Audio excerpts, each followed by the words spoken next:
Hello, my fellow YouTubers and subscribers, and welcome to my latest podcast, where today I review the Pixar movie from 2015, Inside Out, written and directed by Pete Docter and Ronnie del Carmen. So Inside Out, this movie was released in 2015, so 9 years ago, and the story of Inside Out is as follows. After young Riley is uprooted from her Midwest life and moved to San Francisco, her emotions, joy, fear, anger, disgust, and sadness conflict on how best to navigate a new city, house, and school. So, that sounds kind of out there, and you'd be kind of right.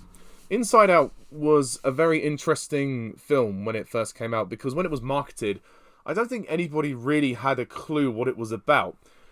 We got the general concept in the trailer, like, okay, the film is about her emotions and the fact that we see inside this girl's head there's an entire world which is controlled by her emotions. You know, that's a pretty abstract concept and it's pretty clever.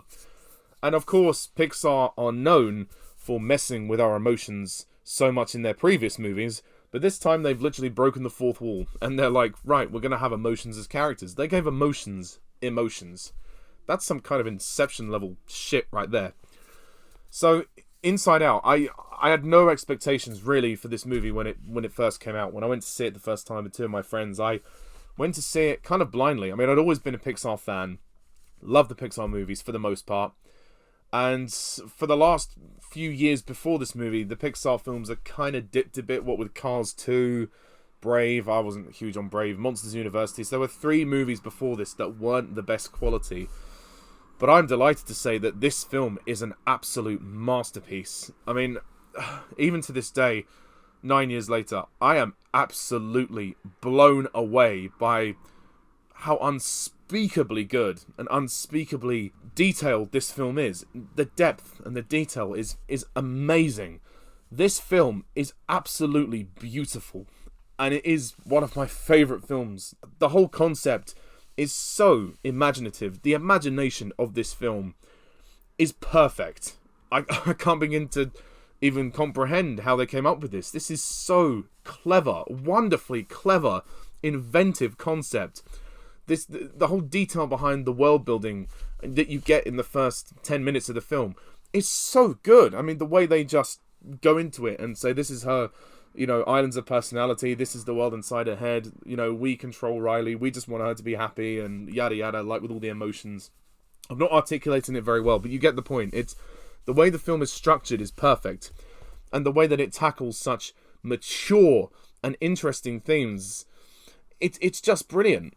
But again, that world building, giving Riley her islands of personality, which make her her, and how the emotions have to work together to try and overcome this situation which has caused turbulence in Riley's life, because she's an 11-year-old girl who has to move away to a new home, and that really does uproot her quite a lot, which is interesting.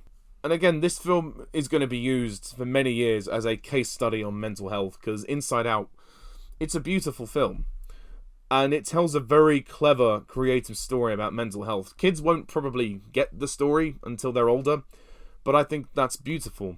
The fact that Riley and her emotions were all out of control and the emotions needed to work together. That was the whole point of the story. So a lot of people question, Joy was a real bitch to sadness, but that was the point. Because Joy needed to realize that Riley needed sadness. Riley couldn't just be happy. Too much of one emotion is very damaging. The complexity and the maturity of this film is outstanding. The fact they were able to go this deep is really impressive, and there are several moments where you will probably cry. There's many a tearjerker moments in this film. The cast are terrific. We have some great voice actors here. Amy Poehler as Joy, absolutely brilliant. Bill Hader is hilarious as Fear. Lewis Black as Anger. Mindy Kaling as Disgust. Phyllis Smith as Sadness. Richard Kind as Bing Bong. Bing Bong, the pink elephant imaginary friend, he's a lovely character. I absolutely love his character, and his fate is rather sad as the film goes on. But I love the interactions he has with Joy and Sadness, and again, all of the design of this film is so colourful and beautiful and abstract. But at its core, this is a very human story. This story has so much humanity. It really is a masterpiece in storytelling. I've never seen anything like this. It blows my mind how good this film is. But there's also a great adventurous feel about this film when joy and sadness get thrown out of the control room, and then they go with Bing Bong, and they have to journey across Riley's mind to all of her islands of personality, and they have to try and get back to the control room. And again, as we go through her head, there's just constant imaginative concepts here, like the dream productions being like a film set, like her dreams being like little films. I thought that was really, really cool. And the subconscious having all of her fears, like clowns and everything, and then the train of thought literally being a train. I mean, just amazing. Absolutely amazing. The music by Michael Giacchino is also very good. He's a talented composer. I mean, this guy gets around. He does so many scores. He really does. But the music for Inside Out is beautiful. And it really complements the emotion of this film. It will uplift you. It will make you feel sad. It will make you feel many different things. And the whole theme of this film is emotion and mental health. And the climax of the film is honestly one of the most, riveting and intense climaxes I've seen in any film, not just an animated film. But the fact that an animation was bold enough to go in this direction and show Riley on the brink of depression, that's very mature. And that's scary, because obviously it happens to everybody in real life. And I really do think this is a film that should be used to teach a lot of kids about mental health. I think it's absolutely phenomenal what this film has achieved. If there are any flaws, potentially some of the comedy doesn't quite land. That most of the comedy does. I do laugh at a lot of the jokes, but I think sometimes the film tries a bit too hard to be funny in places because they don't want to bore the audience and they don't want to make the film too heavy, which I totally understand. It's only a nitpick really, because the film just hangs together so well. So well. And it moves at a beautiful pace. There's so much going on.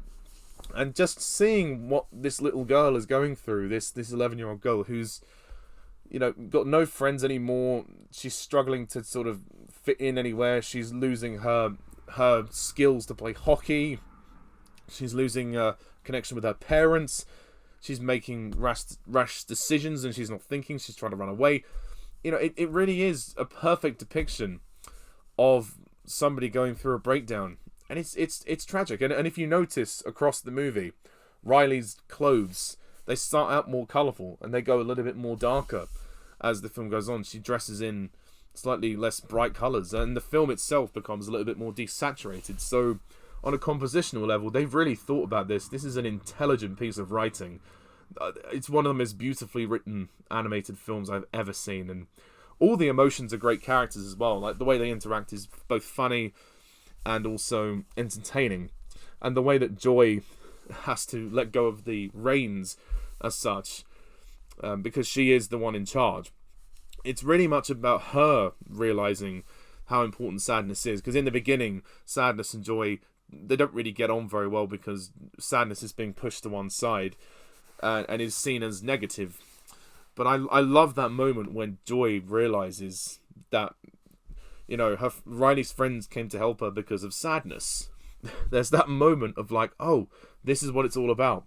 In order to get out of this, Riley needs to just open up and be sad.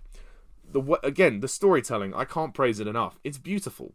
This, to me, is Pixar's greatest achievement, and the sequel is going to have a hard time following this. My gosh, it's going to have a hard time following this. I laughed, I cried, I cheered, this film will make you feel everything. I bought the soundtrack because it was so good. It was so good. Ever since I saw it in 2015, I loved it. And actually, it was re-released last year, and I went to see it with a good friend of mine, Harry Thomas. We went to watch it again in the cinema, and it was just beautiful. It was once again beautiful. I know I keep saying that, but I genuinely believe that about this film. It is a fantastic experience to watch it. And of course, who doesn't love triple dent gum?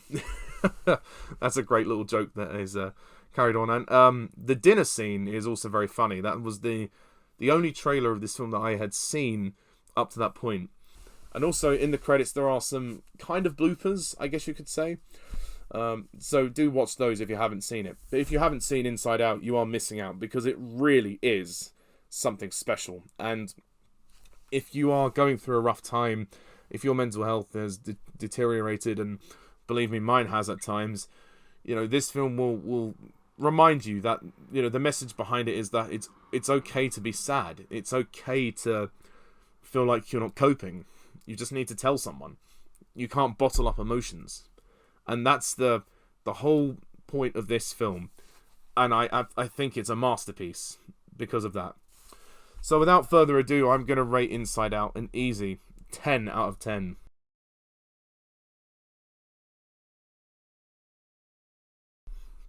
This is a seriously good piece of writing, a seriously good piece of drama. The imagination behind it is so good. It's honestly a classic. I do believe Pete Docter really struck gold with this movie, and it rightly well deserved the Oscar that it got.